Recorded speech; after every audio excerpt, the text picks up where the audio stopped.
to my channel. My name is Kim. Today I am bringing you an unboxing of my Bookcase.Club box that I subscribe to every month. With this service it is $9.99, then you have to pay shipping, which is $5. So the total amount of the box is $14.99, and I will leave all of that information as well as the website down in the description box. But I have been using the service now for a little over a year and 3 months as of this month. And I've only had a handful of books that I have not enjoyed from this service. So overall, I would definitely recommend it. If you are interested, I would highly, highly recommend this service. You do get 2 books. Majority, I would say about 99% of the books that I've gotten from this service have been hardback books. I think I've only gotten maybe 2 books that were softback books, but overall they still came in good shape, excellent shape, not dented or banged up or anything like that, so they're very well packaged. So this month I still believe I'm getting their Strange box, so it could be a mix of adult as well as YA, it could be paranormal, it could be science fiction. So it's kind of a mixture of things that I could get. So that's kind of the fun part of it. So let's dive into the box and see what books I have gotten for this month. Again, I have clipped the tape, so let's look what it looks like on inside. As per normal, they have their social media stuff on the paper, which is at Bookcase.Club for, I believe, Twitter, or any of the other social media sites. So let's get into them. I am learning how to get rid of the boxes so Nix doesn't have a heyday with them and disrupt the videos. Okay, so this first one is called Good Guys by Stephen Brust, maybe Brust. So maybe a war type of book. Not exactly sure. It may or may not be my cup of tea, but we shall see. They can teleport, stop bullets, and read minds. They're the good guys, aren't they? Okay.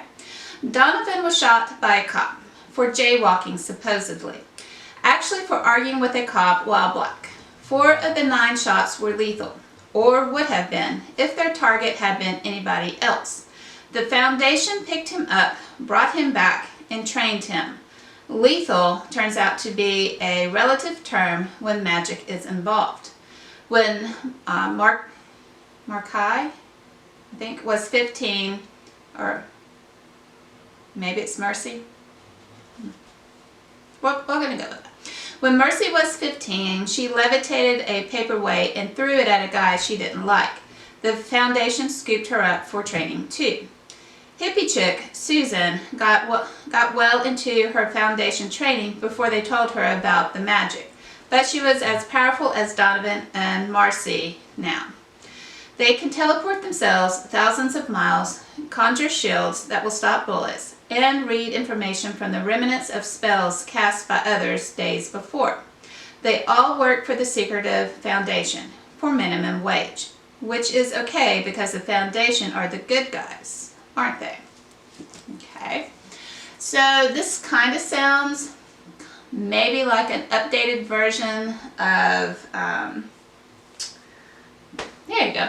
So this sounds like it is an updated version of possibly the XMen, something along those lines, where you got magic, you've got people in training to do different things. So possibly kind of an updated version of that, but we shall see.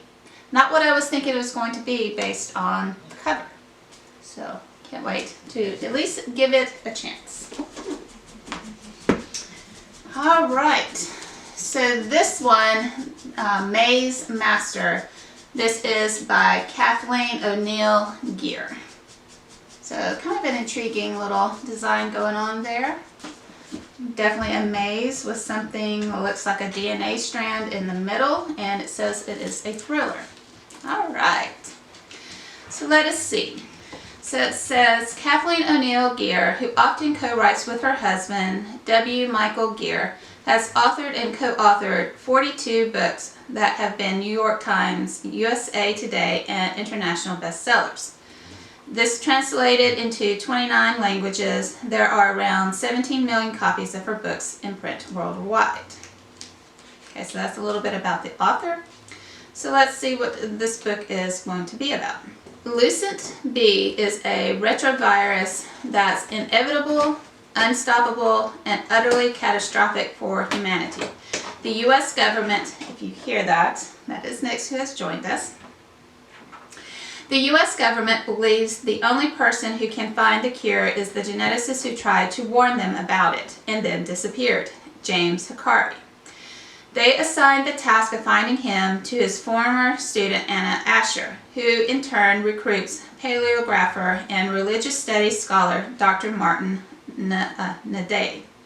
The brilliant but insane geneticist is leaving clues for Anna and Martin to follow, showing he's truly earned his student's nickname for him, the Maze Master. Their search takes Anna and Martin around the world into a war zone they never imagined. Maze Master's Lucent B is based on the real retrovirus HERV-K, which has caused several plagues over the past 75,000 years, almost wiping out Neanderthals from 30,000 to 50,000 years ago. Once thought extinct, this ancient virus seems to be waking up. Modern geneticists have now documented its association with dozens of diseases. It seems to be waiting for some trigger to fully come alive again. With its scientific and archaeological authenticity and suspenseful clues, Maze Master will have readers rushing through its intricate maze to find out the fate of the world in this thrilling adventure. All right. So that definitely, again, sounds like it's up my alley. You've got Survivalist. You do have a viral disease that could wipe out humanity going on. So possibly apocalyptic events going on if they don't stop it. So definitely want to give this one a try too. I think I'm more intrigued with this one than I am with this one. Again, this cover brings me in, but sometimes you can't judge a book by its cover, and I know this because one of my other favorite books from this series, I wasn't really drawn into the cover, but it actually ended up being an outstanding book, which was what was that? Hold on. I got it right up here. Which was this book. The Secret Ingredients of Wishes. I was not drawn to this book. Another book that came with it was more intriguing, more drawing in the colors, the scheme, all of that. So I wasn't as interested in this book, but when I read it, so good. I do have a review for this book as well. But anyways, back to these books. Again, I'll probably start with this book if I get a chance to this month. If not, definitely next month I can put it on my rotation. And then eventually I will get to this one. Again, the cover just doesn't draw me in. The idea behind the book sounds, hold on. The idea behind the book sounds interesting. Like I said, it could be like an XMen updated type of version of a book, but we shall see. But anyways, I hope you have enjoyed this video. Again, I will leave all the information linked down below. And then again, at the end of this video, I'll have my playlist of other unboxings of the Bookcase Club if you're interested in what other books I have gotten this past year. And until my next video, I hope you have a good one. Bye!